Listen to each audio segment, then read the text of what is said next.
This is what the Seattle Seahawks need to do in the 2023 NFL Draft. Ryan Wilson and Josh Edwards from With the First Pick podcast here to provide an ultimate mock draft for the team with 2 first-round picks at number 5 and number 20. Josh, let's get this thing going. You're going to jump to the old NFL mock draft database simulator. Rick hates it when I do that. All right, here we go. So we had a quarterback go early. Let's refresh real quick, Debo, to see who the top 4 guys went. So Bryce Young goes to Carolina. Tyree Wilson goes number 2 to Houston. Then Will Anderson to Arizona at 3. And then Indianapolis does not take Will Levis. They go with C.J. Stroud. So we're on the board here. And Josh, do we want a quarterback? Are we concerned about, not necessarily concerned about life after Geno Smith, but he has that 3-year deal. You can get a quarterback that needs to grow into the role, like an Anthony Richardson, for example, doesn't have to play right away, or with Jalen Carter sitting right there, or with Christian Gonzalez sitting right there and pairing him with Tariq Woolen. Any of those guys get you interested? Well, from the beginning, I've always said that I would take a quarterback if I was in Seattle's shoes. So that is the direction that I would lean. But there's a lot of buzz that maybe the Seahawks don't do that. So I'm going to let you make the final call here. You want Jalen Carter? You want Anthony Richardson? Well, here's the thing. Our buddy Rick Spielman, the longtime Vikings general manager, likes to say on the podcast that Seattle celebrates players' uniqueness. And that's another way of saying that they take on players that maybe won't be fits elsewhere. And it feels like Jalen Carter is going to be a bigger impact in year 1 than Anthony Richardson would be. If Geno Smith can catch lightning in a bottle in year 2 like he did last year for Seattle, then you're cooking with some gas here. They have another pick at 20. You can make that defense even better, maybe go offensive line. We'll find out in a moment. I'm going Jalen Carter. I'm not going to overthink it. Best player in this draft on football field. The off-field stuff, I'll let Pete Carroll and John Schneider sort that out. You okay with that? I'm good. Yeah, I like it. All right. Well, that was quick, and now we're back to pick 20. So what do we need here? Defensive is always a defensive line help. We got defensive help in general is always a thing with this group. Edge help could be an option. Interior offensive line, I've taken it at 20 in these mock drafts I do, and Seahawks fans without fail hate the idea of going offensive line interior here. They went with 2 offensive tackles last year, both starters as rookies.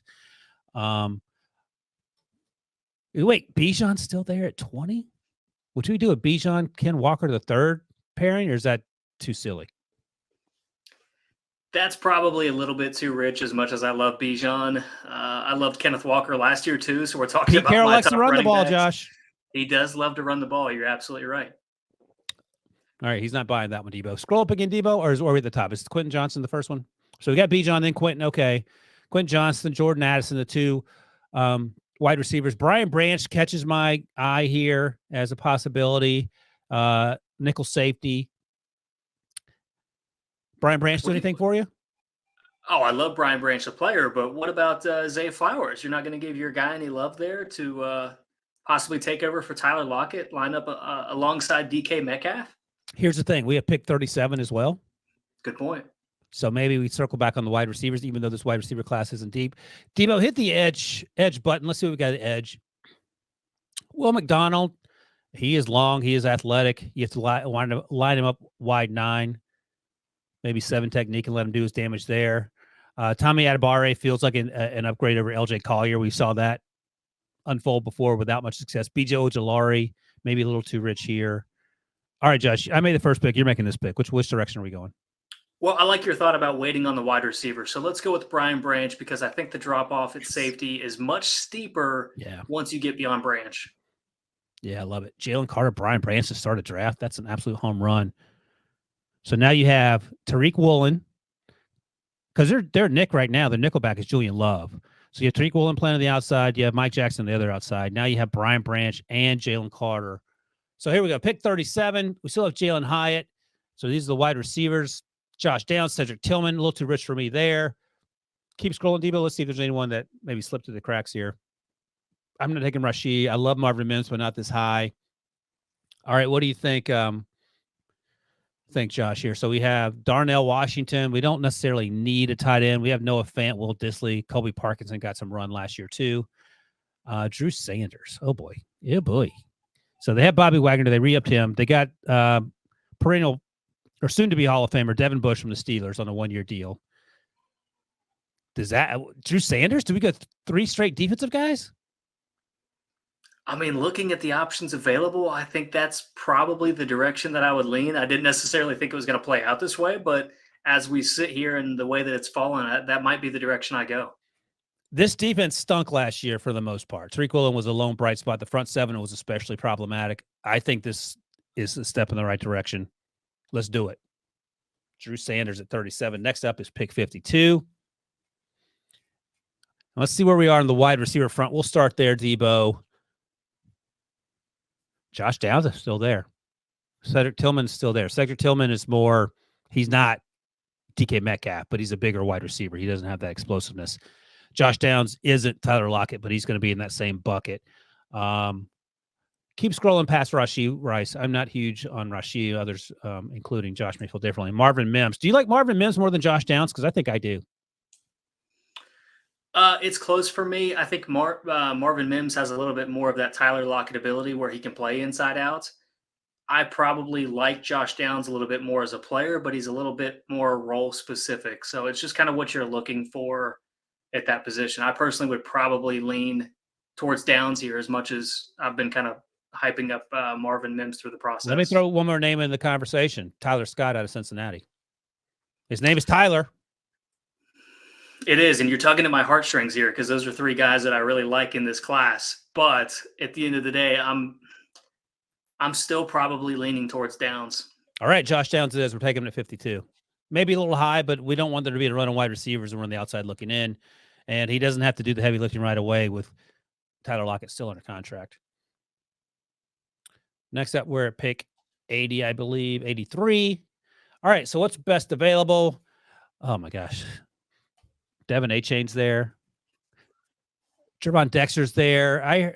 We don't need – we got Jalen Carter. I love Javon Dexter when he's playing. I just don't like it when he's not focused. Yeah. So let's look at him. Interior offensive line, Debo. Let's start there because this is the point I would imagine that. So Emil Ikior's there. I would wait a little bit on him. This is a spot for Luke Whippler. They have Evan Brown at center. They have Joey Hunt. I'm not sure who the starter is going to be. Is Luke Whippler an option here? I think he's certainly an option. He's not your favorite. All right. He's not my favorite at the position, but I think he definitely, when you're looking at the roster and who is currently in that position, I think he does represent an upgrade. All right. Look at the centers specifically, Debo. Let's see if any of Josh's guys are there. Because the Whippler, I think, is my center 3, maybe. So all the other centers are gone. So Tippmann's gone. John Michael Schmidt's gone. I think Juice Scruggs already went off the board. That's interesting. Okay. So Luke Warmer and Whippler here. You want to look at another position? Yeah, scroll down the best available real quick, and then if nobody jumps out, we'll stick with Whippler. Marvin Mims, I mean, we could have waited on a wide receiver here, but yeah, this isn't the time machine mock draft. I mean, what? Ooh, Garrett Williams, Darius Rush, a little bit of length there to add to that Seattle secondary. Do you dip back into that well after Tariq Woolen and Kobe Bryant last year, or? Here's the thing that Rick Spielman always says: you can never have enough cornerbacks. Sure. Darius Rush, I think, is going to be a better pro than Cam Smith. I know that might be sacrilegious to you because you're a Cam Smith guy. Yep. He ran to the 4.3s. He's tall. He's long. His teammates love him. His coaches love him. He's going to be a special teams guy from day one, and he absolutely balled out Senior Bowl practice 101 drills, which is specifically designed to make cornerbacks look stupid. And he looked like Richard Sherman out there. I'm willing to take him here, maybe a little high, but I like him. I don't know where you are on him.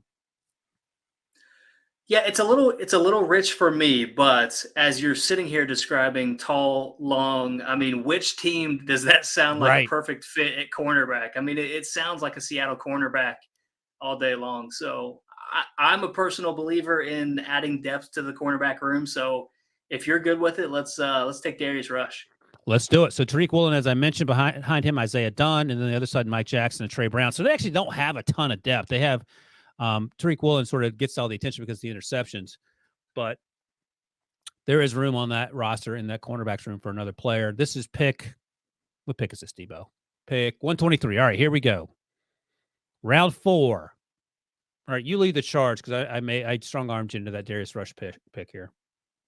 So who's available at the interior offensive line? Because that is one spot we have yet to address. You still have Ekior there. I don't know how you feel about him. I like him. He position versatility, so he can play center as well. Voorhees tore his ACL, unfortunately, at the combine. I like him a lot. coming out. And the thing is, it's going to be a redshirt year. He's not going to play right away. So I don't know what you think about that. I'm not a huge Jarrett Patterson guy. I like Brockert a little better. Stromberg's another guy that's going to go off the board probably on day 3, can play center. I think both you and I both like Braden Daniels, right? Yeah. Yeah, quite a bit. Yeah, so our next pick is 151. Do you want to risk Braden Daniels not being there at 151, or others juice strokes right there? He hasn't been drafted yet either. So what do you think? There's a few guys I like the versatility of in this group. Broker would be one who you said you like. I like him as well. Ekiyor and Braden Daniels. I mean, he's got a little bit of that versatility as well. Man, that's tough. Do you want to risk him possibly not being there at 151? So if we risk him not being there, who would we take instead right now? That's Ekiyor would be my choice. So I'm thinking about possibly double dipping along the interior offensive line here. All right. So the top of your list is Ekiyor right now anyway? It would be close with Daniels, but I would be comfortable with that pick. Yeah. All right. Let's take Ekiyor.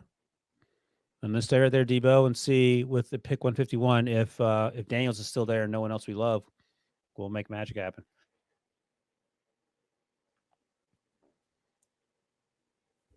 Still there. You want to do it? Yeah, if he's there at 151, I am more than happy with that value. That's I love it. So we got a center and we got a guard, and we have Daniels. Ekiyor, you have a center guard, and in Daniels you have guard tackle. So it's called multitasking, Debo. All right, pick 19. Oh, we're to pick 154. Right back on the clock here. All right, so now we're doing best player available. Yeah, I love Mike Wilson. I don't know if I love him this high. Do we go running back here? Does that interest you at all? That would be a consideration. The other name that I saw a little bit down farther on the board was Colby Wooden. So it would be either Kendre Miller, Colby Wooden, Wanye Morris is a good one there too. Oh my gosh, we already took two offensive line. Yeah, let's go with Colby. Get some defensive line help. Again, add depth there, and then back on the clock. Get 2 more picks. We're to 198 now, round 6. And then we'll take a circle back on. Oh, Terrell Smith's still there. Yeah, he's going to get drafted higher than that. So let's go to the safeties, cornerbacks, Debo. Yeah, there he's right there. Terrell Smith's right there. So you can never have enough cornerbacks. So I say we take him unless you are reverse to that. No, I think he's a top 100 player in this class. So if you're talking about close to pick 200 and he's still available, I'm taking him every time. All right. Yeah, right at the top there. You get Terrell Smith, long, fast. I think he ran the 4.3s, maybe 4.4s. And with our final pick in round 7, pick 237. I love Evan Hull, best player available. Keep scrolling there, Debo. Trey Tucker. Sort of surprised he's still there, but he is undersized. Jake Hayner. I mean, we could take a quarterback here, but I don't care enough to take a quarterback that's not going to play, or you hope he doesn't play. Will Mallory's still there. Hit the running back button real quick, Debo, just in case there's a guy we miss, and then we'll decide. So Evan Hall and Derek Prince, Cam Peoples, Tyon Evans. Scroll down just a hair. See if there's anyone. So Sir Roderick Thompson, who was at the Senior Bowl, late add there. Xavier Valladay out of Arizona State. Which way you want to go with any position there, Josh? I like Evan Hull. I think it's a good fit at that position. I think he fits well into that depth chart as well. Perfect. No, I'm glad you said that because that's my dude. All right, quick recap of the Seahawks ultimate draft. Jalen Carter goes in the first round along with Brian Branch. Keep going with the defense. Drew Sanders goes to pick 37, the linebacker. Josh Downs out of UNC, the wide receiver. Darius Rush is somehow on the board at 83. Then Emil Ekiyor and Braden Daniels back-to-back picks along the offensive line. Colby Wooden shores up the defense yet again. Terrell Smith is still available somehow from Minnesota, the cornerback there. So that's a steal. And then finally, Evan Hull, the final pick in round 7 for the Seahawks. That wraps up the perfect Seahawks draft class. Make sure to subscribe to NFL on CBS on YouTube and download the With the First Pick podcast. Stay tuned for more ultimate mock drafts.